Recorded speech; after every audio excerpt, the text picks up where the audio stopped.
Antes de empezar le he comentado a Nils y a Juan que podrían decir la verdad, toda la verdad o nada más que la verdad, o podrían mentir, o podrían fabular, o podrían, bueno, pues contar lo que han contado de la mano, ¿no?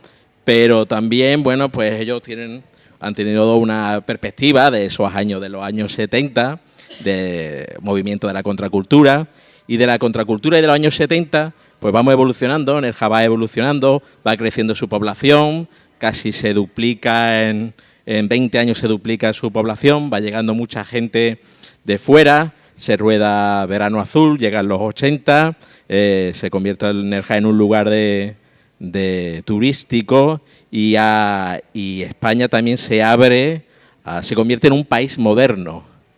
Y para hablarnos de la modernidad, o qué era ser moderno, o qué era estar entre la modernidad y la tradición, pues tenemos con nosotros hoy a Elsa Gárate, pintora que próximamente pues tendrá noticias por aquí en el museo, Juan Antonio López Cuenca, artista plástico, músico. Hoy vamos a hablar sobre todo de tu faceta como artista plástico, que creo que es bastante sobre plástico, es bastante microplástico, ¿no? Es bastante desconocida. Y también con José Miguel Aponte, profesor en el Instituto Sierra Almijara, Nuestra Señora de la Angustia en su momento, librero y también rapsoda, y que ahora próximamente cierra gira con ahí Federico García en Fuente Vaqueros, ¿no? Ya pues como un cierre de gira, un cierre de gira tipo los Rolling Stones, ¿no? Así que bueno, vamos a ir directamente a cómo vosotros en aquellos años 80 ¿cuál era vuestra búsqueda artística? Venga, Elsa, directamente. Bueno, yo creo que la diferencia, yo veía a los artistas que han estado aquí antes y los veía pues muy asentados, muy con un bagaje artístico y muy en su papel, digamos, ¿no?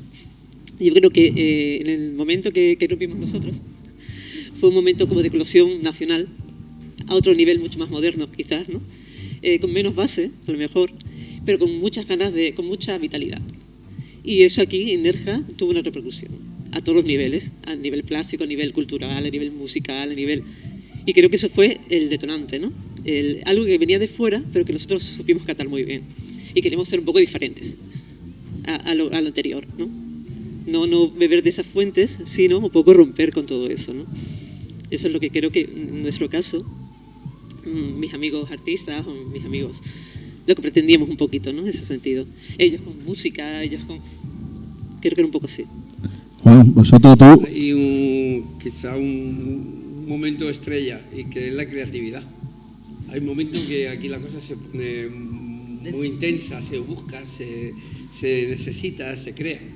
Y bueno, ¿éramos artistas? No, ninguno. Lo que teníamos que tener es mucha cara, a empezar y a ver por dónde brotaba la cosa. Como has dicho antes, pues yo empecé haciendo cosas con la música y hasta ahí se consiguieron bastantes asuntos muy interesantes, pero a la par de eso se unió la pintura sobre plásticos, ¿sabes? Es lo que estuve haciendo durante mucho tiempo. ¿Qué pasaba aquí? Pues mira, no lo sé. El artista había de lo que quisiera para pintar, de lo que te dé la gana. Música, si es que en Nerja en los 80, a mitad de los 80, 87, había 7, 8 grupos de música distintos. O sea, eso es inconcebible, o sea, y sin banda de música. Que aquí no sabía música ni Dios. Aquí lo que teníamos es eso, pues, la posibilidad, afortunadamente, de tener un instrumento, de por un lado o por otro, e inventar. Antes ha hecho referencia a por qué hace uno las cosas, o si tienes un guía o tienes un tal. Pues no nos hacía falta. Tampoco estaba internet, que ahora todo es instantáneo, todo se queda antiguo el mismo día, ¿no? Aquí pasó algo raro, entonces. Sí. Pero es que había mucha gente con muchas ganas de hacer cosas. Yo llegué en el año 77, el año de la riada, que se me paró el coche en el río precisamente y entré empujando al coche. Y cuando llegó al pueblo, a los pocos meses, me encuentro con eso, con una sala de exposiciones en donde había un montón de gente que eran muy modernos, que estaban haciendo un arte que no se veía en muchos sitios. Y a partir de ahí, bueno, la gente se movía con esa libertad y cosas de música. Pues Juan Antonio, cuando hace los himnos de Andalucía, eso de decir andaluces levantados y un coro diciendo ¡oh, qué calor! Aquello era increíble. Por ahí, fijaros que habrá por ahí una... Y sin fumar. Que hay por ahí una fotografía. Estar atento a lo que se va a ver en pantalla, porque tú me la has pasado, que se ve por ahí cómo surge ese himno de Andalucía, ¿no? El boceto, ¿no? Entonces, en esa época de efervescencia, vosotros teníais referencias, mirabais, es decir, si Nerja en ese momento sentíais que era un pueblo cosmopolita, lo tenéis que hacer cosmopolita vosotros. No, lo era. Creo que eso, simplemente ya Cigamar viene un poco de ahí. Quiero decir, es esa mezcla de gente de fuera, la gente que veía aquí, con ganas de hacer cosas. Una irrupción también de mucho profesorado nuevo. Creo que ahí hubo una historia, al menos la gente de nuestra edad, ¿no? Que vino mucho profesor joven, con muchas ganas de cambiar un poco lo que había en clase, que eso era un revulsivo también para nosotros, ¿no? Entonces, lo que también decía él, no en mi caso al menos no había un interés de ser artista en mayúsculas, simplemente era la creatividad, la necesidad de hacer algo, ¿no? De mostrarte, de crecer. Y la cuestión estética, Juan Antonio, es decir, porque he visto fotografías y vosotros cuidabais la estética. Bueno, desde el principio yo me relacioné con un grupo artístico, Agustín Parejo School, donde estaba mi hermano Rogelio y una serie de personas. Yo tenía 16 años, entonces era el Benjamín del grupo. Y pues prácticamente todos los fines de semana viajaba a Málaga y teníamos muchas reuniones sociales, teníamos muchos catálogos, recibíamos discos, cintas. Y surgió la necesidad de hacer algo que había una pieza ahí, había varias piezas del engranaje que faltaban.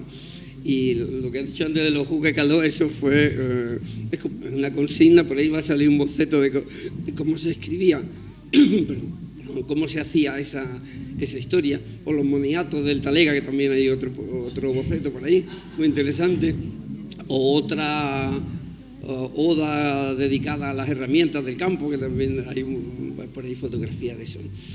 ¿Qué hacíamos haciendo eso? Pues cubriendo un espacio que creíamos vital, interesante y que no estaba explotado. Empezamos a hacer ese tipo usando esos textos y haciendo música con somieres, con tornillos, con chapas, con sierras, y bueno, aquello empezó a funcionar y explotó porque grabamos un cassette, lo enviamos a Radio Nacional, a Radio 3 en concreto, y nos llamaron diciendo que esto qué era, que de dónde salía esta historia. Y a partir de ahí, bueno, pues surgieron otras raíces que llevó a lo que, aquello de los Juquecaló, que fue lo más sonado por nuestra parte. Pero cierto es que era inquietud y ganas de hacer cosas, creatividad, lo he dicho antes, era crear por crear y ya está. Había que buscarse un hueco, pues no sé, ninguno vivimos de eso, no sé si tú.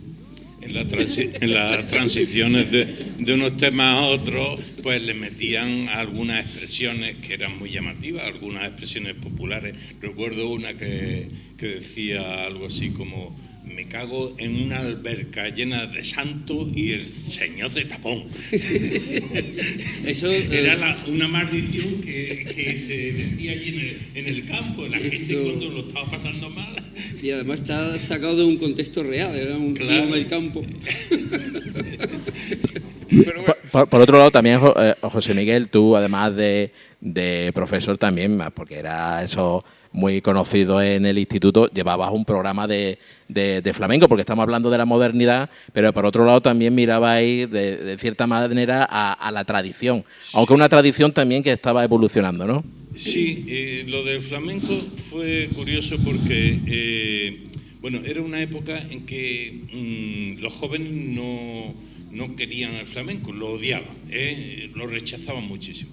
Y curiosamente tuve contacto con Pepe Habichuela y con Antonio Benamargo, que es familia mía, y digo, mira, hay que hacer algo en el instituto y en el pueblo, y lo trajimos. Pepe Habichuela, hicimos como una iniciación al flamenco en el instituto. Y yo le comentaba, digo, la actividad significaba un esfuerzo, es obligatoria. ¿Cómo va a ser, maestro? ¿Cómo va a ser obligatoria la actividad del flamenco? Digo, mira, obligatoria nada más que 5 minutos. A los 5 minutos paramos, el que quiera se va. Entonces se metieron todos los chavales en el instituto, en el salón de actos, y efectivamente se puso Pepe Habichuela a tocar la guitarra y Antonio a cantar y a aplicar algunos cantos, y paramos. Digo, venga, para. Venga, el que quiera que se vaya. Se fueron 3 de 300. Y a partir de ahí digo, bueno, el flamenco hay que recuperarlo sí o sí. Y luego ya surgió lo de alborear, un cante de boda para una boda, en donde mezclábamos el flamenco con la poesía.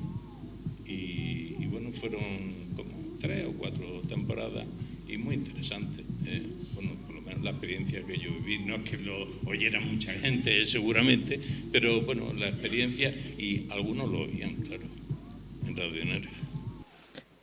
En ese momento, cuando tú estás, porque me han contado también historias, tú eras muy, muy joven y sin embargo te relacionabas con personas de más edad que tú. ¿Cómo vivías tú esa relación? Bueno, eso fue para mí un lujo de los lujos. Quiero decir, yo contacté sobre todo con Francisco Capilla, un Paco Capilla. Para mí llegar a su casa era como entrar, a un piso de París en los años 20, ¿no? Sí, increíble. Donde podías acceder a cualquier ámbito del arte, quiero decir,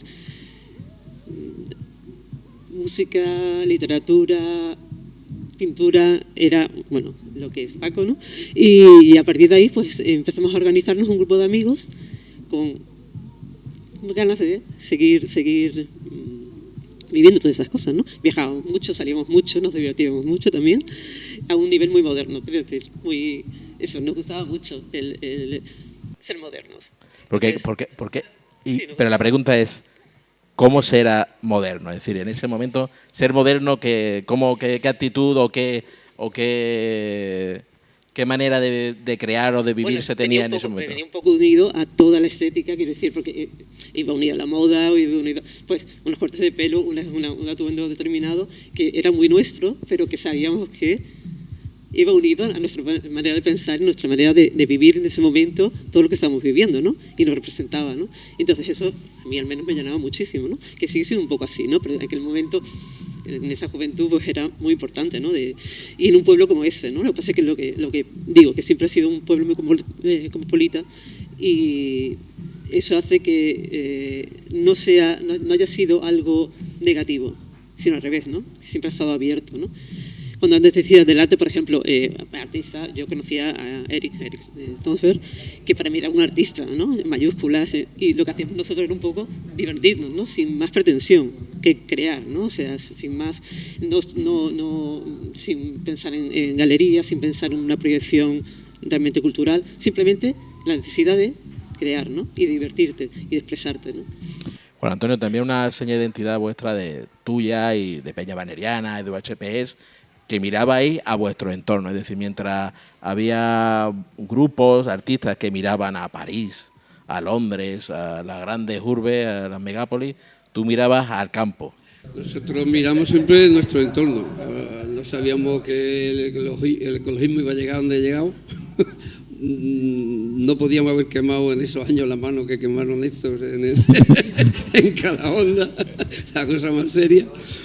Pero bueno, intentamos de hablar y cantar esas letras como se habla aquí, ¿no? Y sobre todo eso, lo que he dicho antes, el tema de la herramienta, de la vida de un campesino, los tics andaluces del yate de Cachogui y la viuda de Paquirri y la sopa de ajo, todo eso se remezclaba en una letra y encima tenía un vídeo, o sea que ya era el remate.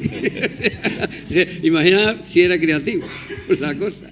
La verdad que era muy moderno, hasta tal punto que las primeras notas de rap se oían en sus discos ya, en sus cintas. Hay por ahí algunos fanzines, sobre todo hay un libro editado por Radio 3 en el que habla de los primeros ramalazos de lo que era el rap, después de una cosa que hizo Lola Flores, que parece también, pero no íbamos por ahí. Después llegó aquello que era muy gracioso de los chanclas y tal. El agropop. El agropop, que ahí los quedamos, no compartimos, pero es. Y bueno, nuestra historia de la música por ahí estuvo, ¿no? Terminamos presentando un vídeo y una canción en el Centro Georges Pompidou en París también, en el año 86. O sea que la cosa iba bien encaminada. Era muy fuerte. Si éramos modernos o no lo sé. El caso es que los colamos. Y bueno, había un concurso, pum, pum, pum. Y bueno, teníamos... escribió alguien por ahí también, todo eso que está documentado me lo leí ya, ¿no? Una revista que se llamaba El secreto del olivo. Hay un tipo que escribía una cosa, pum, pum, pum, y terminaba diciendo, y unos catetos de pueblo haciendo estas cosas y no sé qué. En el Pompidou. Digo, oye, pues muy bien, pues de puta madre, eso es lo que queríamos hacer. Precisamente viene y lo casca, ¿no? O sea, que muy bien, muy bien. Pero en ¿En ese ese sentido vosotros sentíais que erais periferia de la periferia? Es decir, en cierto modo, Nerja, que ¿cuánto se tardaba de Nerja a Málaga en coche? Se tardaba una eternidad y siempre que no te tocara... De Málaga a Madrid. Y siempre que no te y siempre que no te tocara Torre del Mar saliendo... Claro, una procesión. Sí, Me sí. pilló una el día del Carmen. Y otra. Día, sí. entonces, Era imposible, o sea, ir a una cita con tus compañeros de bagajes, los transportes, la comunicación, no había eso. Pues, incluso hay que estaba más... avisar, ¿eh? No móviles, no el internet. Yo tengo cajas llenas de cartas con las que me escribía con la gente contando historias y muchos de ellos hoy son artistas reconocidos o videoartistas y videocreadores y tal y cual, y siguen en el mercado. O sea que, bueno. Incluso había una mayor conexión con Granada que con Málaga, ¿no? Sí, era más fácil casi, además también por unos temas ya personales con gente de aquí de Nerja que vivía en Granada o ha convivido aquí durante mucho tiempo y bueno, ahí había un bucle muy relacionado con la música, sobre todo con la música, ¿no? Ya el tema de la pintura y tal ya era otra historia que se cruzó ahí, ¿no? Pero lo de la música conocimos a un montón de personajes impresionantes y hicimos... Hay una labor y por ahí está la historia que está todo archivado, habrá que sacarlo. Pero bueno. Un poco unido a lo tuyo, quiero recordar cuando tirasteis la casa vuestra. A lo de Calle Cruz. Calle Cruz, Claro, la que ahí, 87. quiero decir, era un poquito cualquier cosa que hacíamos. De hecho, hubo una exposición colectiva antes de derribar esa casa, que se ofrecieron espacios, paredes. Claro. Y ahí estuvo Maritrini también, ya que ha sido mencionada. Que fue, ahí y fue al vino final Maritrini una performance total. Y fue el 7 de febrero del 87, porque es que hay por ahí también la postal que lo ratifica. Sí. No, es curioso porque he estado viendo fechas y digo, ¿qué pasó entre el 85 y el 87? Es decir, sacasteis vosotros el disco, se abre el Ciroco, se abre el Figamar, saca vosotros el disco. Es decir, hay una serie de actividades. Se hace el concierto actual Nerja, en el 85 en la Plaza de Toros. Es decir, hay una serie de explosión. Sí, hay una explosión, es decir, La Criatura también está ahí con su disco, con ellos buscándose la vida, Rocambole también, es decir, MG15, es decir, que hay una y digo, bueno, eso que vosotros contáis, es decir, porque una cuestión casual o es algo que se iba alimentando o porque ya éramos europeos y había que demostrar que éramos más europeos y más modernos que nadie. No, yo no creo que fuera eso. Yo creo que es que había mucha gente aquí en Nerja con ganas de hacer cosas. Entonces se hacían de una manera muy espontánea, porque es que si tocaba el mundo de la pintura, estaba Eric Tove, estaba Jim Donovan, estaba Teixidor, había mucha gente que ya eran personas importantes dentro de ese mundo, ¿no? Y muchos más que no lo voy a nombrar a todos, porque a lo mejor no te acuerdas de todo, pero en ese campo, en el campo de la música, pasaba igual. Es que era como un crisol de cultura de alguna manera, ¿eh? Y bueno, también éramos más jóvenes y la capacidad para hacer cosas que ahora si lo piensas en perspectiva, digo, bueno, ¿cómo podíamos hacer tantas cosas en tan poco tiempo? Pues yo recuerdo el tiempo que estuve de concejal de cultura, que estuve 6 meses. Y bueno, pues hicimos una exposición de Eric Tove, otra de Jim Donovan, otra de Teixidor, otra de grabados de Málaga, de Paco, de gravura, exactamente, de gravura, de una exposición de José Guerrero, de Chicano. Bueno, aparte del montón de actividades que hacíamos, digo, bueno, ¿cómo podíamos hacer tantas cosas en tan poco tiempo? Y con muchísima repercusión y aceptación por parte de la gente.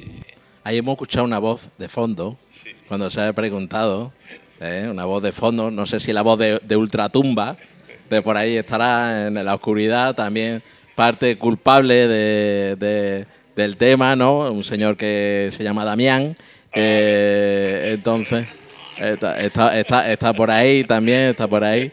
Entonces también es decir que también había como una especie de unión entre, y también por vuestra parte, ¿no? Estás comentando antes a Paco Capilla, tú, José Miguel, también desde el punto de vista de la formación, ¿no? De los centros de formación, de los institutos, de FP, el propio FP Instituto era un sitio donde la gente iba a ensayar, un sitio abierto.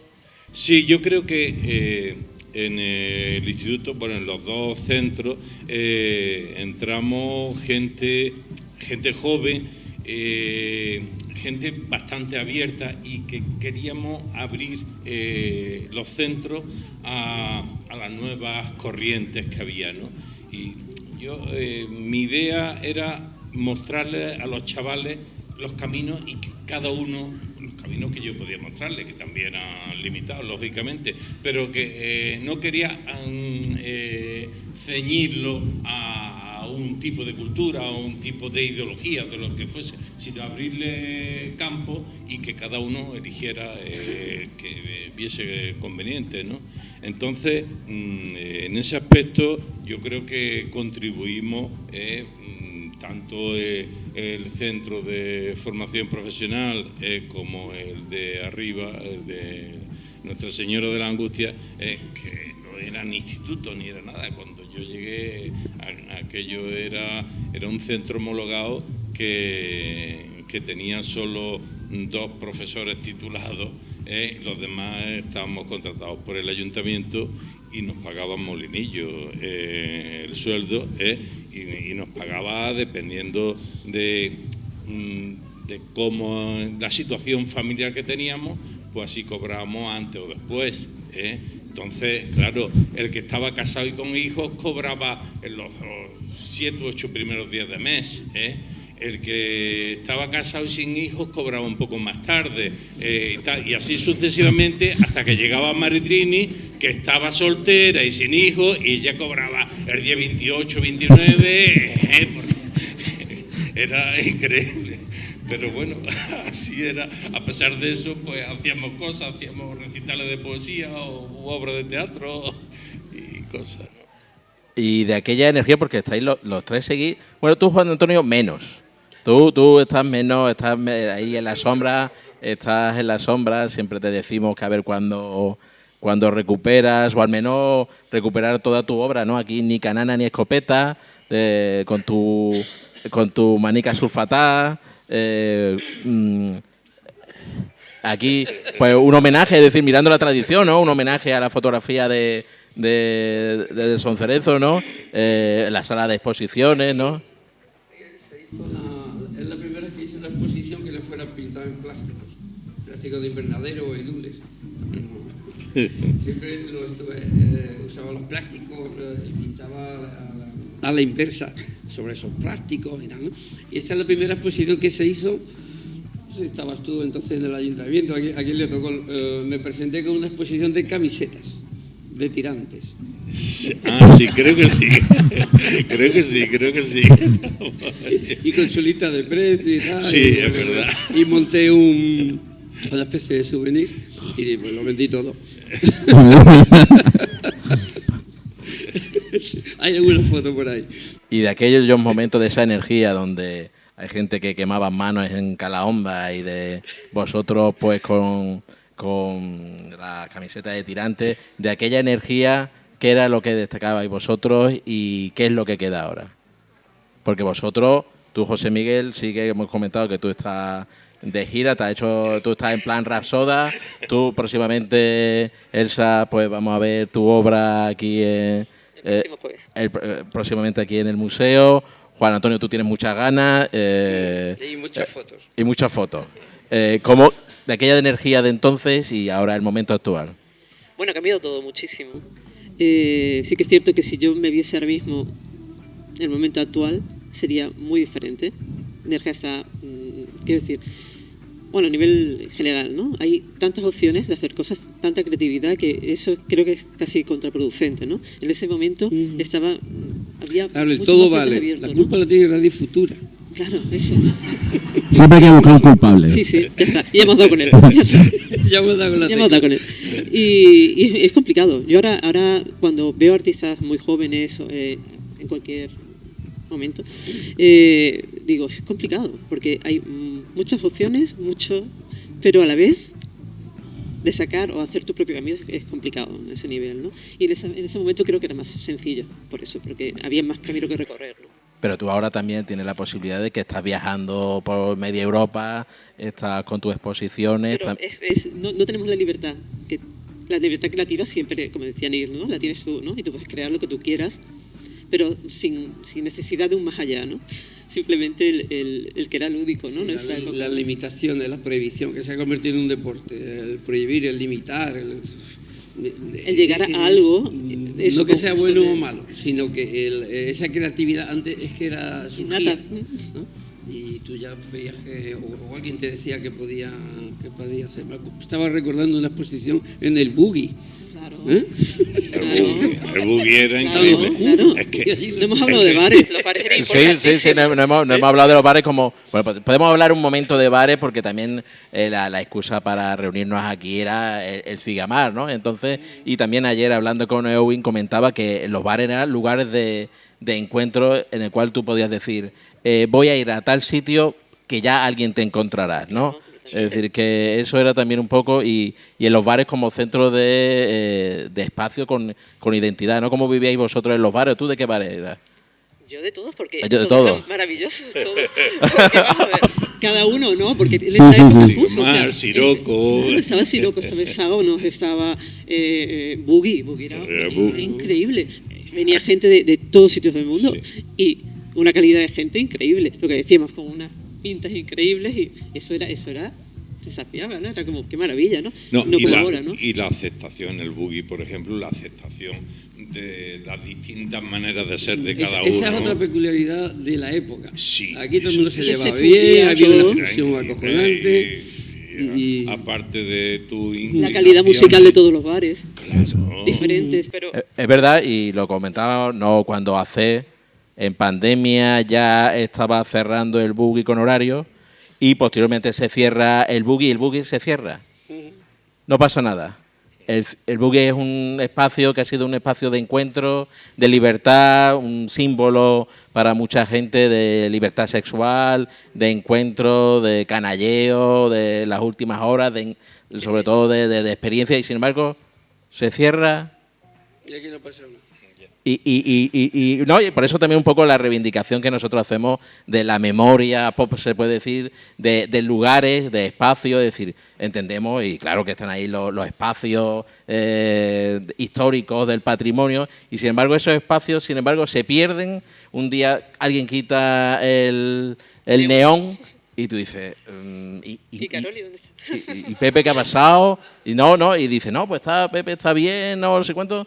Y sin embargo son esas cosas como que pertenecen a la memoria sentimental y emocional de muchas personas y sin embargo pasan, vienen, ¿no? Esos lugares que... Pero bueno, nos estamos poniendo un poco de bajora. Es un poco como la Va a vida. pasar lo mismo con el Son comunista, etapas va a que cerrar van un día y no se va a enterar nadie. Claro. Pues le llegará el día también. Pues Otro que se va. ¿Cuáles son vuestros proyectos? Porque seguís ahí adelante, así que saquemos esa energía afuera. El más próximo, el jueves que viene, inauguro aquí en el museo, que seáis invitados todos, me encantaría veros. Y esa es mi más próxima. Juan Antonio. Bueno, yo de momento tengo mi negocio que me superocupa, pero bueno, estamos intentando de darle a esto ya un poco de fuelle y creatividad ahí detrás, así que tranquilos, no faltéis. Y José Miguel, tú a la vejez... Mi último proyecto a la vejez, sigo recitando a Lorca. Yo empecé recitando a Lorca a los chavales y precisamente dejé la enseñanza cuando pensaba que la comunicación con los chavales ya no era la misma, pues los chavales nunca cumplían años y yo sí. Y entonces, ¿Cuántos años lleva unos pocos de kilómetros ya? Sí, y en el año 2001 dejé la enseñanza y iba a hacer un proyecto social en Guinea Ecuatorial. Me fui a poner una granja de pollo y aquello salió fatal porque el gobernador de Malabo quería el 25% antes de empezar. Y claro, era un proyecto muy importante porque en Guinea Ecuatorial no había una granja de pollos en todo el país. La proteína más fácil de producir no la tenía. Entonces, bueno, queríamos, a ver, pero no pudo ser porque con aquella iniciativa con ese porcentaje no podíamos hacer nada. Y bueno, y ya después puse la librería y tal, y ahora pues he recuperado a Lorca con el proyecto AI Federico García, que el fin de trayecto lo hacemos en Fuente Vaquero precisamente el día 18, el sábado próximo. Así que si alguno es capaz de escaparse a Fuente Vaquero el 18, bienvenido. Pues si alguno de vosotros, del público, quiere lanzar alguna reflexión, compartir alguna idea, allí hay alguien en la oscuridad que va a lanzar un poco de luz. Allí. Paco. Bueno, pues a ver, ¿por dónde empezar? Yo quería comentar algo que han dicho en el turno anterior. A ver, cuando Nerja era un pueblo, en los años 60 empieza a llegar aquí el turismo a partir del descubrimiento de la cueva, y esto era un pueblo de campesinos, fundamentalmente de gente del campo. Y empieza aquí a llegar el turismo. Y a finales de los 60 se empiezan a abrir, primero 70, pues aquí empieza a llegar también un turismo muy especial. Aquí vienen escritores, aquí viene un turismo con cierto aire intelectual. Se abren determinados bares, Maicos, por ejemplo, en calle El Barrio. Y ahí sobre todo viene gente de fuera. Todos estos artistas que hemos visto en la fotografía, coetáneos de Carlos Álvarez, Eric, Nils, vienen de fuera, no son gente del pueblo de Nerja. Se asientan aquí porque encuentran un lugar especial, un pueblo muy bonito, un paisaje increíble, se desenvuelven con libertad y ellos crean la base, digamos, cultural de lo que va a venir después. Luego ellos continúan su camino, su ritmo, pero ellos han creado la base y decían que no, que ellos no, que habían aportado. Hombre, obviamente lo que viene después, el clima de creatividad que vive la gente ya sí del pueblo, porque Elsa, Juan Antonio, Pupi, toda la gente que hace música, los que están con Damián haciendo teatro en el grupo municipal de teatro, que esa es otra. El teatro fue algo fantástico en Nerja durante la década de los 80. Todo este tipo ya es gente de aquí de Nerja y gente joven, pero esa gente joven puede hacer eso porque se encuentra con un clima que ya han ido creando los que han venido antes, que siguen aquí. Ya hay una diferencia de edad, hay una diferencia también estética, ¿eh? Todo eso está ahí. Y yo creo que eso era fundamental. Los bares, las discotecas, la noche. Yo participé, digamos, en distintas movidas. Por un lado, era profesor en el Instituto del Chaparil, en lo que era FP, en la fábrica. Allí ensayaban grupos en las ruinas, en las naves ruinosas y en el caserón. Aquello era tremendo, ¿no? Había también una emisora de radio. No olvidemos, a la entrada de calle Carabeo, ahí estaban Jorge Alamino, ahí estaba Esther Jiménez, que presentaba un programa semanal que nosotros hacíamos los guiones. Bueno, aquello era... Perdona, Paco, la emisora empezó en la fábrica. Claro, primero en la fábrica y luego pasó allí a la calle Carabeo. Había también, estaba el bar Montilla, donde toda esta primera generación tomaba vinos y chorizos al infierno, donde nosotros hicimos una tertulia literaria al fondo, donde conocíamos, por ejemplo, a Rivas, por ejemplo, que María Jesús Rivas, poeta, que forma parte también de la movida energética de los 80, y yo la conozco en esa tertulia literaria. A ti también te conozco en la tertulia literaria. Luego ese bar Montilla se transforma en Cairo, tienda de ropa donde todos los modernos de Nerja iban a comprar la ropa guay que solamente ahí se encontraba en Nerja. Si no, había que ir a Madrid, al Rastro, a donde fuera, a otros sitios a comprarla. Es decir, es un conjunto de cosas las que se dan en ese momento. La librería Europa, que cumple también un papel importante, y por supuesto en lo que corresponde al impulso que pudiera dar o a la libertad de hacer que pudiera dar el ayuntamiento, el papel de Maritrini, eso está claro, Maritrini y Damián, que era el técnico de cultura que estaba. Luego viniste tú de concejal haciendo un montón de cosas también. Es decir, fue una época de eclosión. Yo conocí entonces a Elsa Gárate, en casa nos reuníamos un grupo de amigos, hacíamos cosas, era todo muy loco, la verdad, O sea que había mucha creatividad, mucha espontaneidad, pero todo muy... Yo ahora lo recuerdo muy bien, me parece una etapa la que viví privilegiada, o sea, yo me considero un privilegiado de haber vivido aquel tiempo, de haber conocido a aquella Nerja y a aquella gente de Nerja, y me parece una época fantástica, fundamental. Luego ya lo que ha venido después es distinto, es diferente, ¿no? Que también esos años 80 han sido lo mismo que los de los 70. Crearon la base para los 80 van creando la base, y todas esas ramas siguen también su camino. Y ya no hablo más porque...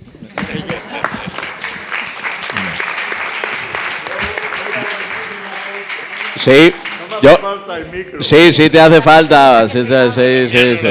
Bueno, ya te esperábamos. Habla. Paco, bueno, a lo que ha dicho Paco, el único privilegiado de todo ese movimiento fui yo. Eso es una cosa. Y otra cosa, el tema Ojú que caló estuvo sonando en Radio 3 todo un verano, para el que no lo sepa. En Radio 3. Sintonía un durante verano, 5 años de sintonía de un programa que no recuerdo, todos los días. Ojú, qué calor. Discópolis. 5 veranos. Bueno, Damián, ya que estás tú ahí, que has abierto eso, ¿cómo viviste tú o ¿Cuáles eran las líneas de trabajo que vosotros manteníais allí desde el ayuntamiento? Damián fue muy culpable de lo que pasó en estos años también. Ya que te tenemos aquí, Tiraba la Damián. piedra, escondía la mano, hacía así. Yo apuntaba, pero nada más. No, No, yo, no. yo era un funcionario, trabajaba con unas ideas distintas y ya está. Y también Sencillamente. el proyecto de la compañía de teatro, que bueno, pues... Yo llegué a Nerja por eso. Yo llego a Nerja al ayuntamiento por un proyecto que nace en principio desde Diputación y el que hoy es el presidente de la Fundación Miguel Romero Esteo, Rafael Torán y yo, vinimos a Nerja durante un tiempo y se estuvo preparando unas clases y a raíz de ahí pues me quedo aquí, que se estaba de maravilla, se estaba muy bien. Y también en ese proyecto que teníais, ¿cuáles eran los objetivos principales que vosotros os proponíais desde tu trabajo? Lo ha dicho muy bien Juan Antonio y antes lo dijo también Nils, pues era una fase de creatividad y de decir, pues vamos para adelante, vamos a hacer lo que nos gusta y queremos. No había otra pretensión. Sí, Otra cosa era ya a nivel de institución como ayuntamiento, que entonces era otra actividad. No es que fuera otra actividad, era prácticamente los mismos objetivos, pero más serio. En un plan mucho más serio y era responder ante un pueblo, ¿no? El privilegiado fui yo. No solamente ya en esa época, sino, o sea, con José Miguel es que se produce, en las artes plásticas se produce un cambio, totalmente. Lo que era apuntado, yo no sé si fueron 6 meses o tal, 6 meses. pero por aquí desfiló, yo no sé, 6 meses, no, ese proyecto ya duró mucho más tiempo porque yo lo mantuve. Sí. Hice o provoqué que los concejales que vinieron detrás lo mantuvieran, hasta que me fue imposible mantenerlo porque me dijeron, se te ha cortado el rollo. Pues ya está. Y teníamos muy pocos medios, pero los artistas todos colaboraban, todos estaban dispuestos, abiertos. Yo recuerdo, estaba Emilio Maya, ¿te acuerdas cuando que él vivía en Maro y teníamos que hacer algo de flamenco? Y le decíamos, no tenemos dinero, tenemos 60.000 pesetas. Dice, es muy poco, pero tú tocas hasta que las gastes. Y entonces... José Miguel es que peleaba mucho, ¿eh? En cuestión de dinero lo discutía mucho. Y yo peleaba mucho porque es que no teníamos nada, pero digo, mira, yo le ofrecía, tenemos esto, ¿tú qué eres capaz de hacer? Y hacían virguería, hacían todo, porque me traía un cuadro, Emilio Maya traía un cuadro con 4 o 6 artistas de lo mejor que había en el flamenco en ese momento y se tiraba 2 horas tocando y cantando. Eso era increíble. Pues habiendo escuchado, y si hay alguien más que quiera ofrecer su visión. No, yo también, un punto, la gente que nos reuníamos alrededor de la casa de Giner de los Ríos, muchísimo, o sea, Maritrin y todo eso. Entonces, eso también fue un núcleo muy importante, que claro, llegaban aquí a Nerja, yo aparte éramos vecinos y a cada momento estábamos allí, cada vez que venía alguien teníamos que estar estábamos toda la noche allí en la casa de Francisco Giner. Entonces, fue también un momento de encontrarnos con cantidad de gente que venía, cada vez que venía alguien de Chile, de México, era allí en la casa de él. Entonces, bueno, pasaron cantidad de gente, de políticos, de pintores, y ese momento también fue muy, muy importante, vamos, por lo menos, aparte que yo viví, estupendo. Se nos van a olvidar mucha gente, seguramente, porque la movida era tan grande, había tantos grupos y tanta gente. Paco con un encuentro de danzas de danzas antiguas, ¿te acuerdas? hicimos un curso a nivel nacional y vino gente de muchos sitios en el Parador, lo organizamos. Sí, y bueno, eran cosas muy de vanguardia, que no se podían, no era fácil de encontrarlas, o un encuentro de danzas del mundo en el Balcón de Europa, donde venían grupos de todo el mundo y teníamos que alojarlos y no teníamos sitio y mandamos a Valencia por camas para meterlas en los colegios, y la gente se...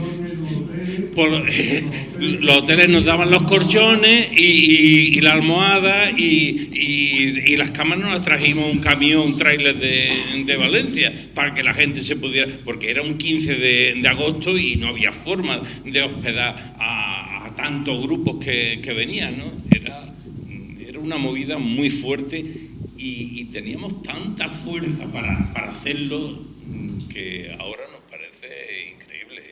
Creo que por aquí, perdonad. Sí. ¿Te acordarás? El molino, hubo una época en el colectivo La Fábrica, claro. Había una sí. Eso ya, el molino. Lo que es hoy el tablao. Sí. Eso fue un centro también de reunión de artistas, de creadores, donde pasaba todo el mundo. Hacía también, teatro, molino, sí. Se pintaba, se hacía música. Sí. Yo recuerdo haber participado ahí de...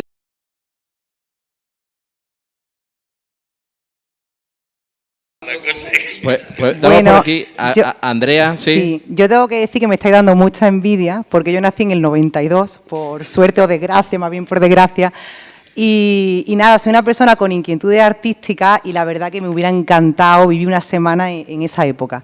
En los 80 energeños, porque bueno, la música, el arte, tenía muchas ganas de conocer a Damián porque hago teatro y me han hablado muy bien de ti, si lo puedo tutear, y la verdad que bueno, he estado apuntada aquí a un grupo de teatro, pero bueno, si en Nerja hubiera lo que se movía en aquel entonces, creo que estaríamos los jóvenes con inquietudes artísticas pues más satisfechos, ¿no? No tendríamos que irnos a las ciudades, a un Granada, a un Madrid, a un Barcelona, y creo que tenéis mucho que aportar a la actual Nerja, y bueno, es que desde la música hasta el teatro todo ha cambiado, y esa libertad, sobre todo la libertad, ¿no? Lo hablaba con mi padre y sus amigos, ¿no? La libertad que teníais en aquel entonces, pues no es la que tenemos ahora nosotros, ¿no? Y la música, tabletón, la criatura, ¿no? Yo, la música que me ha heredado de mi padre, discos de vinilo y eso, la verdad que ahora no hay. O sea, tú ahora en Nerja sales y la verdad que da un poco de pena. Así que me habéis puesto los dientes muy largos, chicos. Enhorabuena por haber vivido en aquella época y nada, a seguir creando. Pues Andrea, yo te emplazo a que no te rindas, porque una muestra de eso es que estamos aquí reunidos y estamos fomentando y luchando y bregando. Sí, pero gente joven hay poca. Nosotros, bueno, pero todo llega. Bueno, aquí hay gente joven y nosotros recogemos, bueno, yo no recoger, ya ves, yo soy casi de la quinta de ellos, pero bueno, estás tú, entonces no...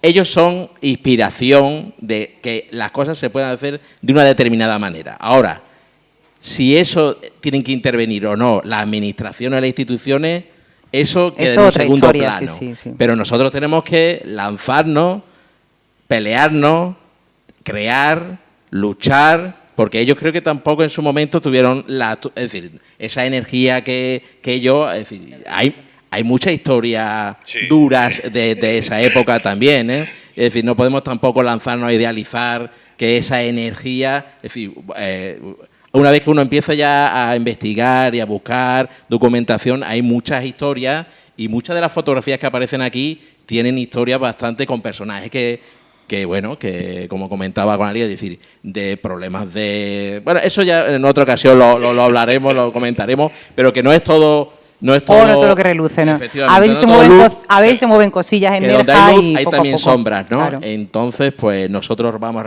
recogemos el testigo, la antorcha, Prometeo, ahí la recogemos, seguimos con el fuego y pasamos al siguiente turno. Así que muchísimas gracias a José Miguel, a Juan Antonio y a Elsa. ¿Puedo hablar un momento? Sí, mira, bueno. Pero te vas a hablar con esto, eso, yo aquí solo. Pero bueno, pues mira, vamos a hacer una cosa. Siéntate tú aquí, venga, te sientas aquí. No. A mí Hombre, no ¿cómo me que no? pongan este compromiso. No, siéntate aquí. ¿Vale? Lo que tengas que decir, Bueno. dilo aquí, venga. Sí, con ese micrófono. Con este. Buenas noches.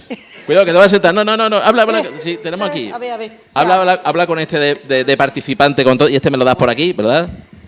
A ver, es que con todo lo que las fotos que han salido ahí, lo que estáis comentando, pues no me acordaba yo de que había sido parte tan activa en todas estas cosas. Porque lo que tú has comentado de las tertulias en el Bar Montilla, ahí para mí, estudiante, llegar a encontrarme en un sitio con gente que con tanta cultura, comentando cosas, bueno, para mí aquello fue magia. Luego, Damián con el taller de teatro. Bueno, no, antes Aponte, mucho cuidado. Cuando yo estaba en COU, empecé a hacer teatro contigo. Sí. Y la vecina roja de la zapatera prodigiosa también. Bueno, y luego ya vino Damián, que yo estaba empezando a estudiar magisterio, y vino y dio un curso de teatro sábados por la mañana, sábados por la tarde y domingos por la mañana, todo un año. Y ahí estuvimos unos cuantos y de ahí surgió el taller de teatro La Pintáis, mis ganas de hacer teatro y todas estas cosas. Luego con Paco, con Elsa, con Miguel, con Seba, con un montón de gente. La música, por ejemplo, era algo importantísimo para nosotros. Por ahí ha salido una carátula de una cinta con los nombres. Yo eso hacía, ponía Radio 3 y grababa con la cinta, grababa las canciones y luego me las ponía y nos íbamos a Málaga a buscar música, en fin. Y la estética, María, porque tú poses ahí, te ponías... Moderna total. Y también escribía, es decir, también en la colección de Giner de los Ríos, también en una que se inició de publicación.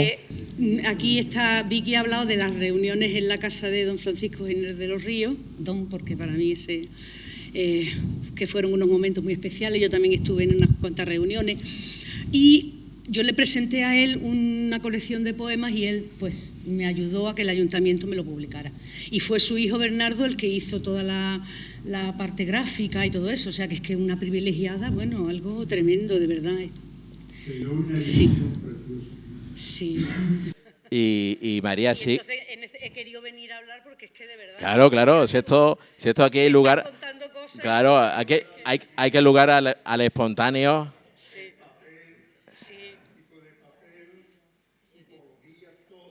Ya. Sí. Espera, que para eso...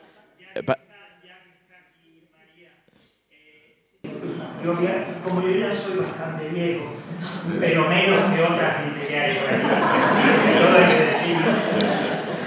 Cuando yo conozco a María en una tertulia del Bar Montilla, ella era alumna del instituto y había una profesora de francés llamada también María, muy joven, que acababa de llegar y que yo había conocido comiendo en el Anaí. Los profesores solteros, había veces que en vez de hacernos de comer íbamos a comer al Anaí. Y fuimos a la tertulia y dice, te voy a presentar a la Sand. Digo, ¿cómo? Dice, sí, la Sand, porque George Sand fue la escritora francesa del 19, pareja de Chopin. Y entonces decía, ella es como la Sand. Y te llamábamos la Sand. No, tú no eras María ni María Jesús para nosotros en un principio. Tú eras la Sand porque era un estilo de escritora, tú escribías poesía, el look que llevabas, tu estilo, todo tu aire, ¿no? Eso en una Nerja, en aquello entonces, era una rara avis, ¿eh? Luego ya varias raras avis fuimos, digamos, juntándonos y tal. Y luego quería hacer otro comentario sobre Carlos Álvarez, que en paz descanse. Yo soy de Ceuta y ellos todos son de Ceuta.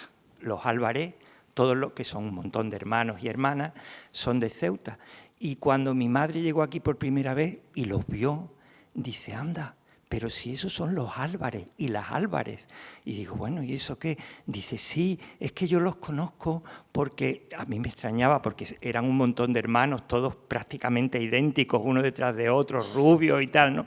Y decía, sí, yo me acuerdo de su padre y de su madre, que iban por Ceuta por la calle y siempre había un cochecito de bebé, porque eran tantos hermanos. Y ese es el primer recuerdo que yo tengo. Y quiero también sacar a colación una cosa que había aquí en Nerja, que era el taller Manos, la tienda Manos con Jean-Claude haciendo artesanía, que a principios de los 80 fue muy importante, aglutinó también a mucha gente que no se ha citado aquí, yo quería citarlo. Bueno, pues esos cotilleos era lo que yo quería comentar. Bueno, y hablando de los Álvarez, Isma, por supuesto. De una de las obras de teatro, fue también pionera del taller de teatro que con Damián.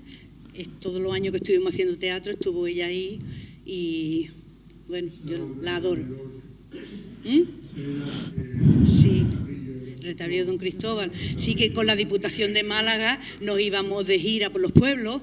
También con la primera obra, por ejemplo, recuerdo con mucho cariño que nos fuimos a Mondrón, una pedanía de Periana, en la feria, allí a representar la obra de teatro, y fue una experiencia buenísima. Es decir, que tengo muy buenos recuerdos y nada más, eso es lo que quería decir. Así pues que que no es yo, vamos, que María, además que tú sigues al pie del cañón, como estaba comentando Andrea, compartes también con las nuevas generaciones, con Fernando también habéis compartido escenario, ahí están las nuevas generaciones, así que, pues, María, muchísimas gracias. Yo te dije, María, vente para acá, tú tienes una agenda también últimamente muy pues que eso es muy buena señal también. Entonces, María, pues muchísimas gracias por esto. Tú como en el rollo taurino has venido como espontánea, nos has pegado un par de capotazos aquí y entonces maravilloso y fantástico y que eso también es un poco vivo. Y decir que sí, que el teatro ahora mismo en Nerja hay una movida de teatro que también Ahí está muy bien, ahí está ahí. Rocío Delgado y el Teatro de los Sentidos con los mayores, con nosotros Pie Sucio,